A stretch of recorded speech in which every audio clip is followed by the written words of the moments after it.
eksenang kailangang aralin. One rehearsal lang ang ibibigay. Ito ang guidelines para sa first acting test ng girls. Para kasi maging original ang atake sa kanilang role, sadyang hindi ipinakita ang eksenang kailangan nilang gawin. Isang eksena mula sa top rating telenovela ng GMA, ang Paano Bang Mangarap?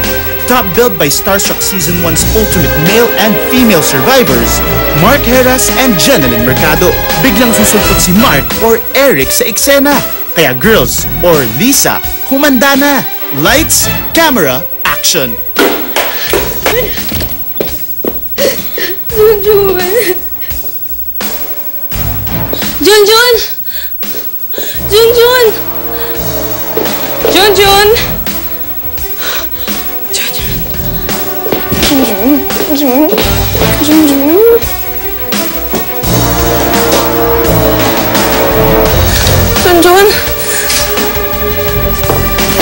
Junjun!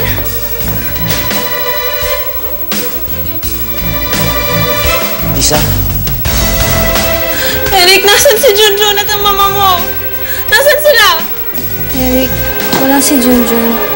Pati mama mo. Eric, wala na si Junjun. Pati ang mama. Asan sila? Eric, nawawala si Junjun. Pati ang mama mo. Nasan sila? Wala si Junjun! Pati ng mama mo, nasan sila? Baka pinasyal lang siya ni Mama. Paniwalaan mo ang gustong paniwalaan.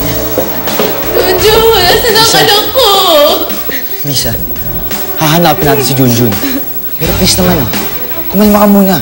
Baka Paano ko mapangka mo. kakalma, ha? Paano ko kakalma? Pinaniwala na niya sa akin na patay yung anak ko dati. Hindi mo na kaya yun ngayon. Lisa, ang iniisip ko lang, yung kalagayan ng anak ko. Hindi makakabuti kung nag-aalala ka ng ganyan. Di sana nakinig ka sa akin noon.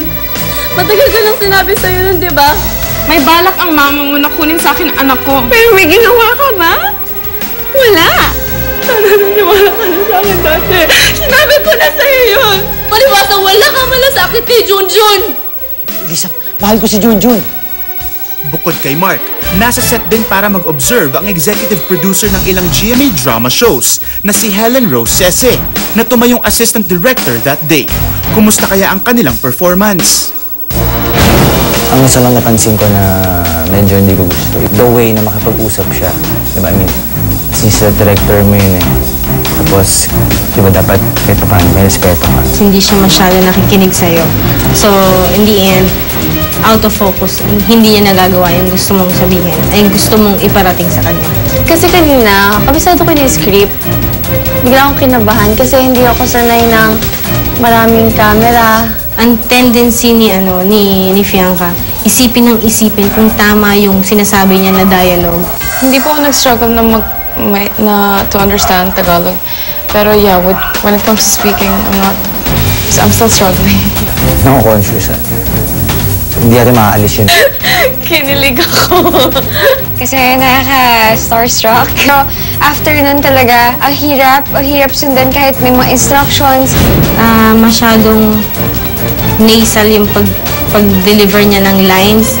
Tendency, hindi mo tuloy maintindihan yung sinasabi niya. Nung nakita ko siya, lahat ng emosyon ko, lahat ng mga tinandaan ko, lahat nawala. Kulang siya sa energy. So, nahiya ako kay Mark kasi paulit-ulit. Pero sa tingin ko, yung emotions, okay naman po. Nung binigyan ko siya ng instructions, isang beses lang. Tapos, na-get niya kaagad. Siya yung pinaka-naka-memorize ng lines. And not just memorize the lines, but nai-acting naman niya. Yung dating kasi ni Diva, parang medyo matapang eh. So far, okay naman.